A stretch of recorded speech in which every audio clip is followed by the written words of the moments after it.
Hello! So here we are. We're back. We're going to do a dog head silhouette. I'm trying to find something simple. I don't want to overwhelm anybody.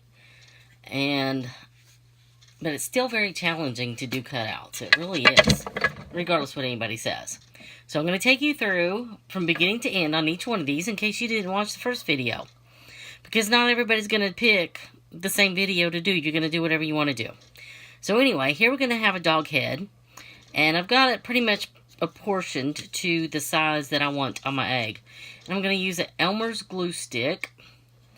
And I'll put it on the paper. Last time I put it on the egg. Sometimes I put it on the egg. Sometimes I put it on the paper. Sometimes I put it on both. But remember, you want to make sure you get it covered all over. Because if this was an intricate design and you didn't have it in the middle and you just had it tacked down on the edges, once you started cutting the center, guess what? Your pattern is going to blow off. And you're going to be so lost. Okay, so now here comes the tricky part. You got a flat surface, flat thing with a double curved surface. So you see these wrinkles? You're going to get wrinkles in everything. Just keep pushing from the center outwards. Just remember, from the center out, from the center out. And you're always going to have wrinkles. Now, you can smooth them out for the most part. Some patterns you won't be able to smooth out. And those, you try to aim the wrinkles into a part of your pattern where you can work around them and work through it. So this one here is a pretty simple fix. You didn't, as you can see, there's really not too much have to do here. Okay, now my dolphin pattern, I even walked you through the bleaching process and showed you what it looked like. I will confess, I have the wrong bleach. I have the 10 times stronger bleach than what and I can't stand that stuff. It just does not work. It just drives me crazy. So I need to buy some new bleach. So I'm not going to walk you through the bleaching process on these eggs. I will tell you how to do it, but I'm not going to take pictures. So if you want to see how it works, you can watch the dolphin egg. How's that one? The dolphin video. Okay, so now that that's on there, let me change my bits. So I have my $6.99 in here from my last egg. And I don't want that one. In fact, I'm going to put that right over here so I can keep up with it. So I don't have to keep looking for it. Now I'm going to look for my 33.5. You can pretty much carve a whole egg with a 33.5. You don't need much of anything else. And what I'm going to do is I'm going to take this, and I might have to turn my pressure up a little bit. I had it down while I was smoothing out the last egg. We had a breakage in the last egg and we had to fix it. Our very first egg. Okay, so I'm 33.5. I'm going to hold this thing at an angle because it's a flat inverted cone. And I'm going to go just inside the black area. And what I'm doing is I'm making what I call a breakaway cut. Or you could call it a trace line. You can call it whatever you want. I call it a breakaway cut. Now when I was doing the dolphin, and I'm going to probably keep referring to it, we'll probably have the same problem here. As we were cutting out different pieces of the dolphin, pieces of the shell broke off. And guess what? It didn't break the egg. It broke where we made our line. So it saved our egg. So, and the reason why I don't go all the way to the edge of my pattern when I'm making my my cutaway is because I'm leaving room for error. Because you know what? This girl is not perfect. Believe it or not, I'm not perfect. So I make my pattern here, put it here, and I just carve the line just inside the pattern. So that way, when I come back through and I'm cutting it out, when I'm cleaning it up, I have room to take it to that pattern. or I'm sorry, to the edge of the pattern.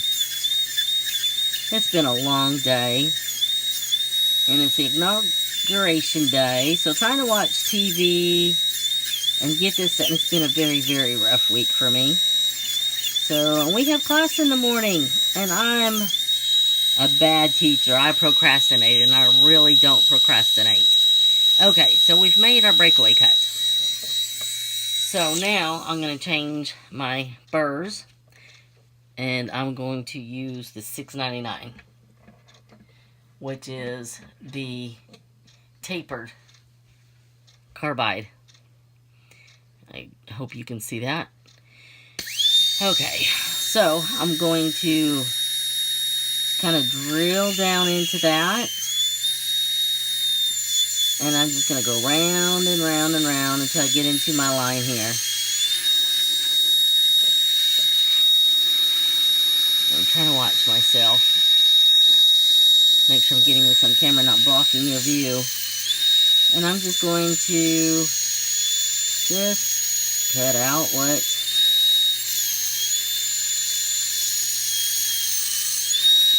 where I've already made the breakaway cut.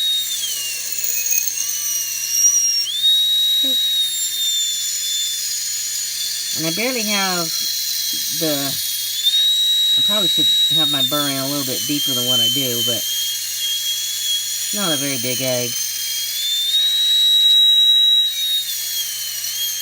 And before I go on, now what I did in the last video is I showed people what it sounds like when you're working your burr too hard, and when you should, as you can tell, this really isn't struggling. It's slow going, but it's cutting itself. I'm not doing the cutting. Now, let me let this thing finish filling up with air, and I will show you what it sounds like when you force, when you're using your energy to cut and not your tool. And that will wear your tool out and your burrs faster than anything. You have to let your tool do the work. If you do it for it, you're going to ruin your tool in no time flat. It's going to quit working. You're going to wear those bearings out.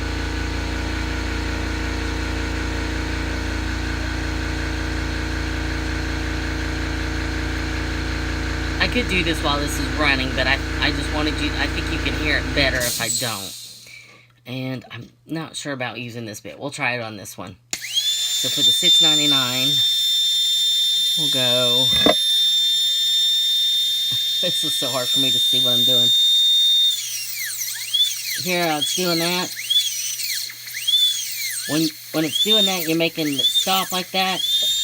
You're putting too much pressure on it. You're doing the work. You're not letting the tool do the work. Now see, if I was letting the tool do the work, you might have to go over something a couple of times.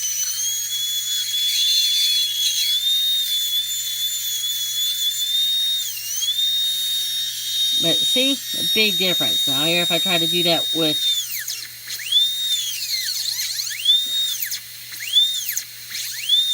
see the big difference. So I just wanted to show you that, so that way you'll know what to look for where you're carving. I don't care what kind of tool you're using. If your tool stops like that, then you're the one that's doing all the work. You're not letting your tool do it. And that's not good for your tool or your egg, because that means you're pushing too hard on your egg as well, and you can crack it or break it. And if you're doing something delicate, let's see, I'm going to cut a piece of this off, because I don't want this whole big chunk to fall in the egg and have to fish it out. It just makes it harder. So I'm going to be doing that in little sections as I'm carving along. When I get over here, I'm going to do that again.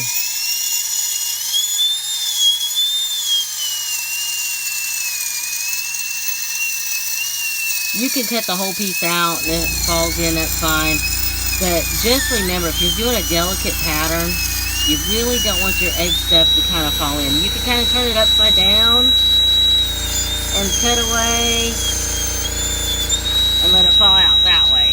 So I hope that fell on the camera so you can see that.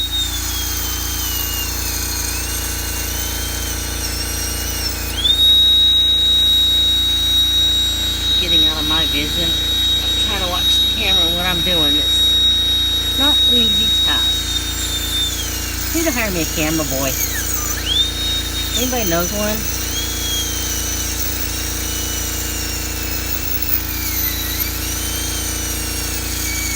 Now, if you have any questions on any of these videos, feel free to message me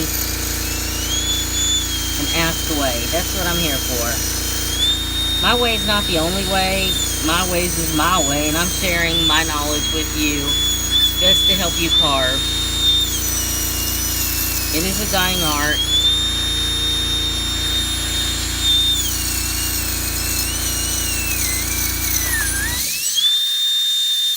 I'm not competition. I'm not really competing. I do it for fun. It's a nice little hobby. Can you sell eggs? Yeah, you can sell eggs. If you make very much money? Not really. You haven't priced eggs lately. They're expensive. That's why I'm using cheap duck eggs to practice on for this. And that's also something else. Cutouts are not my cup of tea. I carve eggshells. I do not do cutouts. And it's not that I can't. It's just not my thing. I don't know. Okay, so now we've got that cut out, as you can see. And you can see your black outline yet. So what I'm going to do, and I don't know if you can see how rough some of these cuts are and everything. I'm just gonna, I can't stand, my perfect phrase is rough cuts drive me nuts. Okay, that's my saying. Rough cuts drive me nuts. So when I see a new beginner and they're making their cuts and everything, that's fine.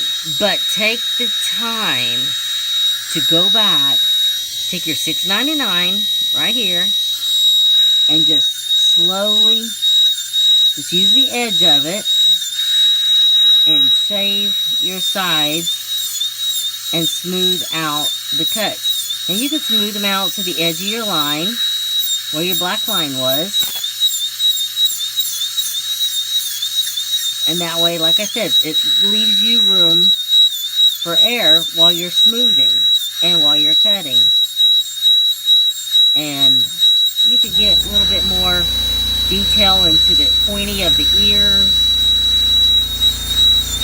and around here. I said just slowly shave off. Remember, you want to think quality, not quantity. You want your eggs to look pretty. You want them to look professional. You want them to look clean. Just because you can do 20 eggs a day and carve 20 eggs a day doesn't make you an egger, a great one. It's what those 20 eggs a day look like. That's what makes you a good egg carver.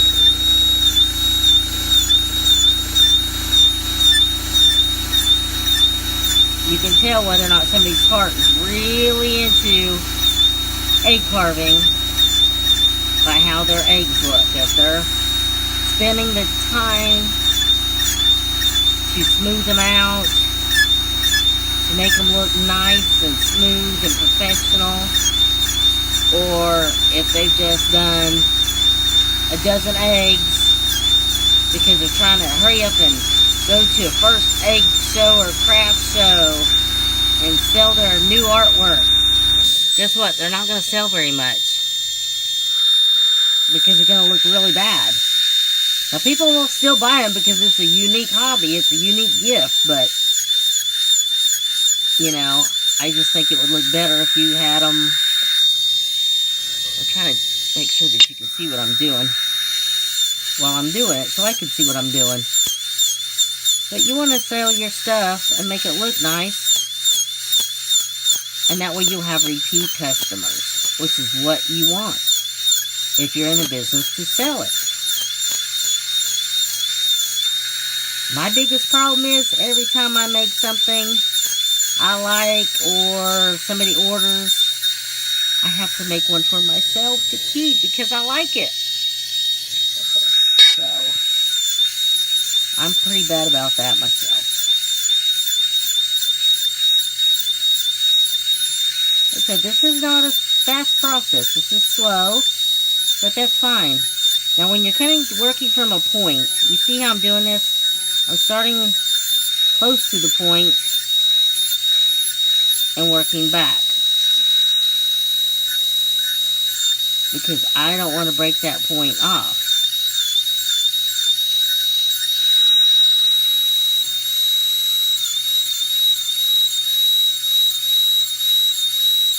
I'm just lightly shaving this off.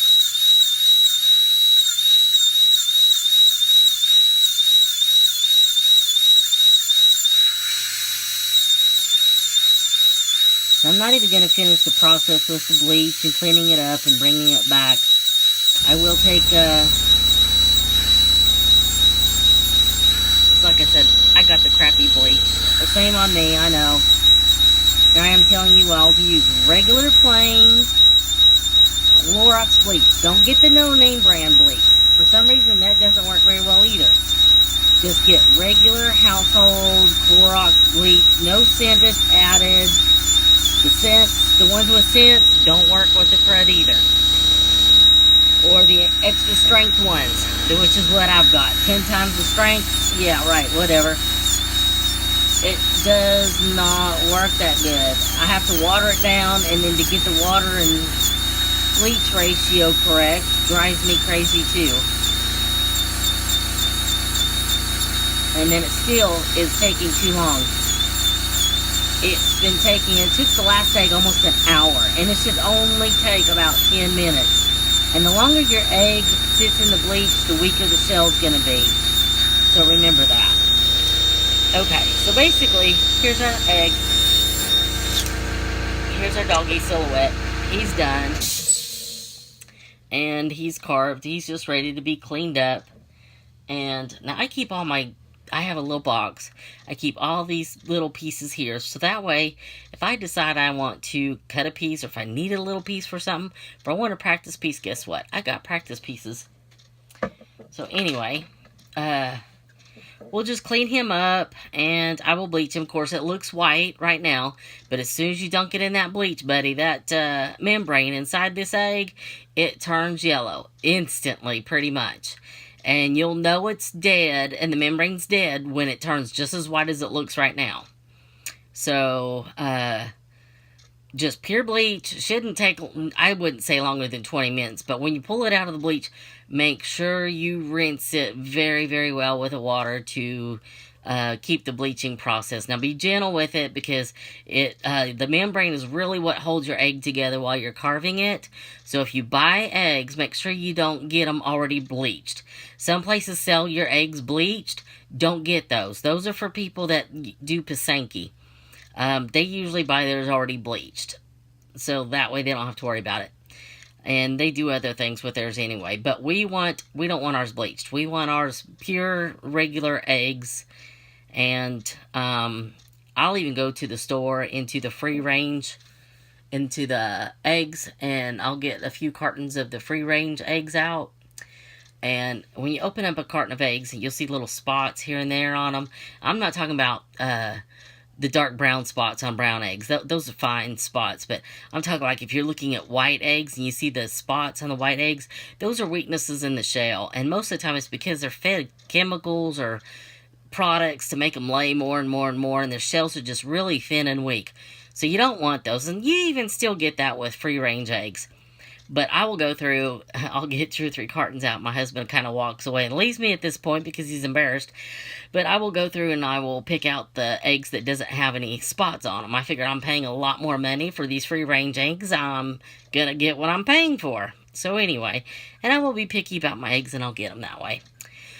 So anyway, here's this. We've got our egg. We can turn this into, put it on a stand. We can turn it into a ornament. We can put a little figurine inside there. We can do all kinds of things with this thing now. So anyway, there's your homework. Do it. And we will check back and check your homework and see how you did. And if you choose to do another one of the eggs for homework, feel free to do all of them. I'm making 4 videos for 4 homework. Anyway, thank you. Bye.